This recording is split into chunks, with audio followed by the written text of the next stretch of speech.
these are the things that completely shocked me when I moved here to the UK. The fun, surprising, and sometimes confusing things that I have learned to love. Hi, if you're new here, my name is Nina. I have been living in the UK for over 2 years now, and in this video, I will be sharing with you the culture shocks that I had when I first moved here. If you're not familiar with what a culture shock is or haven't experienced one yourself, it's basically when you visit a new country or move to a new country and you realize that things are just a little bit different than what you were used to back at home. For example, when you go to Asia, you absolutely have to take your shoes off when you enter someone's house. Like, that is an absolute must. Or in France, you might get a kiss on the cheeks from a stranger, not because they're into you, but because that's just how they greet each other over there. And to give some context about my background, I was born and raised in Thailand. I lived there for 10 years before moving to the US. So I am Thai, and I grew up in Seattle, Washington. Also had the opportunity to study abroad in Paris for a few months, and I lived in Austin, Texas for a few years before deciding to pack up my bags and start a new life in London a little bit over 2 years ago. And if you're curious to learn more about how I moved to London without a job, I will leave that video right over here as well as in the description box. So, I have lived in a couple of different places, 3 different continents: Asia, North America, and Europe. So the concept of a culture shock is not news to me. I've had exposure to different ways of living, different cultures, but of course there were still plenty of adjustments that I had to make when I moved to the UK. So let me go ahead and spill the tea, or shall I say spill the beans, because get it, they eat beans for breakfast over here. Okay, let me go ahead and just start with the first one, which is the language. I obviously speak English, and here I am thinking that when I moved to London, I would just hear British accents all day long. Oh no, I was wrong. You get so many accents over here: French accent, Italian accent, British accents. And did you know that there are so many types of British accents? Like, if you were born or raised in different parts of the UK, then you will have different accents. Like, apparently you can tell which region someone is from in the UK just based on their accent. I still don't entirely know how to pick that up quite yet. I'm still learning. But yeah, that was something I wasn't expecting. Even though I speak English, I only understood about 80% of what people were saying here when I first moved to London. I really had to use context clues to piece together what they were saying, because I only understood 80% of what they were saying. In London, there are so many international people living here, right? So not only do you hear 20-30 different English accents, you also hear so many languages as part of your daily life. In the US, you really only hear English or Spanish on like a daily basis, and you only expect to hear different language when you travel abroad. So for me to hear different accents and different languages on a daily basis was definitely an adjustment for me. But after living here for a few years now, I would say that I do understand almost 100% of what people are saying, which is a good improvement. So this brings me to another culture shock, which is the fact that there are so many words and phrases that are English, but us Americans do not know what they mean, or they just mean completely different to us as Americans. My very, very first experience of having this culture shock was when I was flat hunting, and I was working with different agents, trying to book in different flat tours. And then I asked to schedule a tour, and then this agent was like, okay, let me check my diary. And I was like, sorry, check what?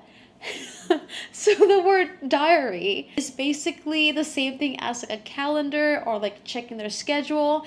But a diary in American English means a journal that like kids or teenagers would write, and they're like a secret. Typically you write about like the crush that you have at school. These are things that you want to keep in your diary or in your journal that you don't want anybody to ever read. So for that agent to just casually say, let me check my diary, that completely threw me off guard. And then I realized, oh, okay, like diary means a calendar or like a schedule. And another example is when British people use the term my love, hi love, my lovely, my darling, like all these adorable words to any strangers. As Americans, we don't really use those words with regular like strangers. We only use that with like maybe our partner, our best friend, or something like that, right? But no, like they really greet each other like, hello, love. Hi, my love. Like, these are just daily vocabulary that they use to just greet any strangers. And I remember when I started my job in London, my colleagues would, either like send me a message or like greet me in person saying, like, hi, love. Hey, lovely. Hi, babe. How's everything going? And I was like, wow, they must really like me. I must be really special. No, turns out I was just a regular person, and that is just how they greet each other, which brings me to another point, mainly on like the greeting itself. So in the US, you typically, hey, how are you? How's your day going? But over here, you might have heard they say stuff like, hey, you all right? And at first, I was like, sorry, do I not look okay? Like, is something wrong with me? Do I not look okay? I remember my first day at my job in London. I was in the office. I was in the bathroom, and this girl came in, and she's like, hey, you're all right. And I was like, what? Do I not look all right? Like, I immediately turned to the mirror and I looked at myself. I was like, do I look pale or something? Like, is something wrong with me? And no, that's just how they greet you. Like, you're all right is equivalent to, hey, how are you? Hey, what's up? Hey, how's it going? And that genuinely took me a while to get used to. And I know you Americans watching this, you can relate so much. And by the way, the proper way to just respond to that of, hey, you all right? Is just, yeah, you. But yeah, that one definitely caught me off guard. Okay, so aside from the language stuff, I want to touch a little bit on the way of living over here. So the first thing that I'll talk about is the renting process.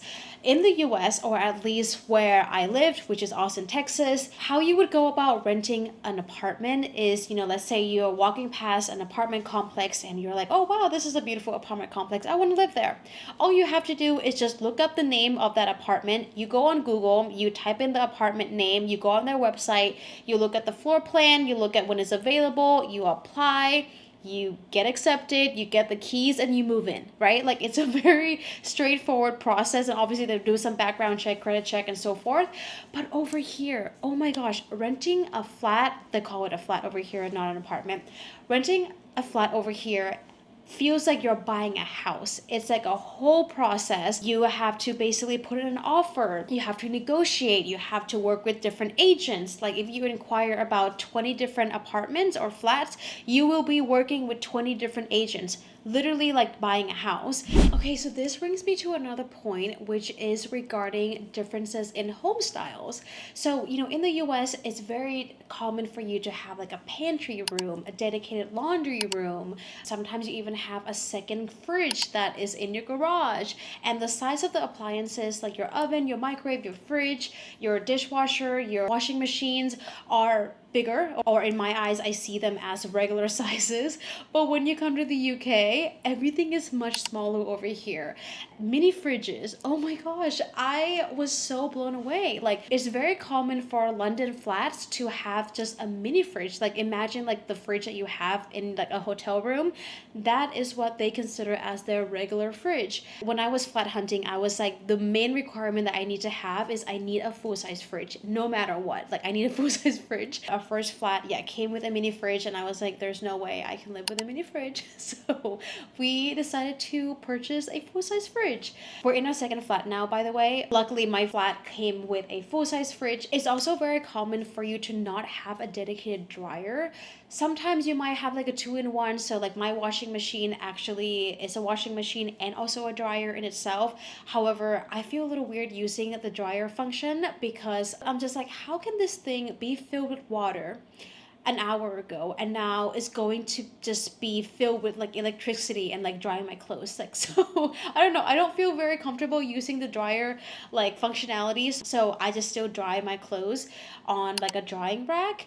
But yeah, what that means is after I come back from a trip, I obviously have to do multiple loads of laundry, which means it takes multiple days for me to finish my laundry because I won't have enough space on my drying rack to dry all of my clothes. And also keep in mind that I do live in central London. So if you live more on like the outer skirts of London or live in maybe other parts of the UK, you most likely will have more space and you might have a full-size fridge, full-size appliances and everything like that. So yeah, if you are someone that do live in different parts of the UK or on the outer skirts of London, I would love to hear from you. Is it still expected that the size of the appliances will be a bit smaller, or that you know, still have like a mini fridge instead of a full-size fridge? I would love to hear in the comments on what your experience is. Okay, so now I definitely have to touch on food. So the freshness and the ingredients of the food in the UK is so much better in the US. My first time when I was grocery shopping, of course, you know, all the food is a bit different over here, but I remember I saw a box of Ritz crackers, which I love Ritz crackers, and I was so excited. I was like, oh my gosh, like I recognize this. I want it. So I brought the Ritz crackers home and I take the first bite and I'm like, this tastes a bit different. Like, why does it taste different? Like, it's Ritz crackers. Here's me thinking, like, it must taste the same like it does in the US. And then I look at the ingredients list, and oh my gosh, guys. The ingredients list was so short, and then I just Googled like an ingredients list of Ritz crackers in the US, and the US ingredients was like this long. So that was when I found out that there are so many ingredients that are actually banned in the UK just because it's not healthy for you. So although my Ritz crackers do taste differently and it doesn't hit like it does in the US, it is much healthier for me. So, you know, I can live with that. Food is just treated differently over here, especially if it's like fresh produce. For example, bananas will literally start browning after 2 days, versus in the US, the banana will stay yellow for like a whole week and a half. So there just aren't that many preservatives over here, which is excellent. Which means that you will have to go grocery shopping a lot more often than in the US. For example, in the US, you typically will do like your big grocery haul like once a week or once every 2 weeks, really stock up on things and maybe just pick up some fresh food here and there, right? But over here, you basically go grocery shopping every 3 to 4 days. There is no such thing as like, let me just stock up my fridge and go on a big Costco haul. And again, this is just the lifestyle of living in central London. It might be different if you do live in other parts of the UK. But yeah, just because the food does spoil a lot faster over here, you can't really stock up on fresh food. So I find myself just popping into the grocery store, every 3 to 4 days, I would say. Okay, so now on the topic of food, I want to touch a little bit on drinks, especially iced drinks. So I am an iced coffee lover. I just love everything iced. I don't really do a hot coffee. Even in the winter, I would still drink iced coffee. But over here, and especially majority of Europe, is what I have noticed, is that iced coffee or like iced drinks don't really exist. Like if you order iced coffee, they'll give you maybe 2 ice cubes, and that is what they consider as iced coffee. And in my eyes, that is not iced coffee. So what I've learned to do is if I really, really want iced coffee, if I'm out and about, I literally will have to ask for an extra cup of ice, because I just know that the actual cup of coffee that they're going to give me will only contain 2 ice cubes that will already be melted by the time that they give it to me. So yeah, just a quick tip out there. If you're ever visiting London or in the UK or maybe majority of Europe, if you do want something ice, you might need to ask for like extra ice or literally an extra cup of ice. Okay, on the same topic of Ritz crackers or brands that I recognize, I did not realize how much brand recognition really play a big role in our day-to-day life, especially when you are living in a different country. Like, of course, when you go to a different country, personally for me, I love to try out like different chips or different snacks in every country. But when it comes to like having to buy household items like dishwashing soap, detergent, I remember my first time having this culture shock was when I got the keys to my first flat in London, and we had to start buying stuff like detergent, dishwashing soap, and all of that. I remember I was at the store and my boyfriend and I were standing in this aisle for a good like 30 minutes, and we were just like, what are all these brands? Like, we don't recognize any of these brands. We don't know what they are. We don't know which one is good or which one is bad. And also, these household items aren't really called the same things. A dishwashing soap over here is called washing up liquid. And then I remember my eyes spotted this one brand, the only brand that I recognized, which was Method. So I grabbed Method soap, Method disinfecting spray, Method everything that I could possibly find, because that was the only brand that I recognized. And even though Method it was way more expensive than all the other brands that I saw, I was like, I don't even care, because this is the brand that I trust. This is the brand that I know. So yeah, I never really thought of brand recognition or non-recognition as part of like a cultural shock. But now, after a few years of living here, I have expanded my horizon and tested out other British brands, and I am now a fan of the Fairy brand, and I don't buy Method products anymore. Okay, the next thing I want to talk about is the pub culture. Oh my gosh, I was so confused on why I was seeing people in suit and ties in their business clothes drinking at a pub at 12 p.m. on a Monday, on a Tuesday, on a Wednesday, basically every day of the week. Like, how? In the US, you cannot be working under influence of alcohol. So for you to like be drinking during lunch hour is not really acceptable. But over here, yeah, people would just grab a pint with their colleagues during lunchtime, and especially on Thursday after work. Thursday after work is equivalent to like a Friday night. Everyone's out drinking at a pub. And also, I've learned this, just because a pub looks really busy, like there are so many people standing outside of a pub drinking, it doesn't actually mean that that pub is popular. It just means that the inside of the pub is really small, so it can't like house all those people. So people just kind of like flood outside, and even if it's cold in the winter, people will still be holding their ice cold beer outside drinking. And that just like kind of blew my mind. I'm just like, are you not cold? Do you not want to go inside? But they can't go inside because the pub is so small that there's not enough room to host all those people, so you have to stand outside in the cold. Another culture shock on the topic of like pubs and restaurants is that you will see some like sinks. Typically at like public restroom at like restaurants or something, you'll see sinks with two faucets, but it's like a hot water faucet and then a cold water faucet, like as in this faucet only provides hot water and this one only provides cold water. So what that means is, if you turn on both of the faucets to try to get like lukewarm water, you can't. You will turn on the left faucet and it's hot water, and so your left hand is burning, and then you turn on the right faucet to get cold water, and then your right hand is just like frozen because of cold water. How am I supposed to wash my hands without burning my hands or like freezing my hands?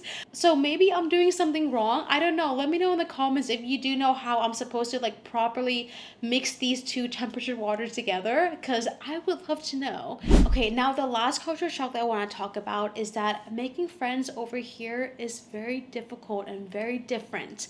I might do a separate video to dive deeper into the details of this, but what I've learned is that London is just like so spread out. It's so massive. Everyone is so busy that in order for you to like really foster your friendship, or and especially if you're new to London, you're going to be making new friends or like wanting to meet new people, but that friendship is going to take so long, and I'm taking months or even sometimes years for you to like really nurture that friendship and foster that friendship, because it is very common for you to meet somebody, have a great time, and then go months without getting to see them again. And of course, to really nurture the friendship, you gotta hang out a few more times or just spend more time with each other, right? And so when people do live so far away from each other, like people are busy, it's hard for you to meet up frequently, so you will go months without seeing each other, and so by the time you know it, it's been a year and you have seen this friend for maybe only a few times.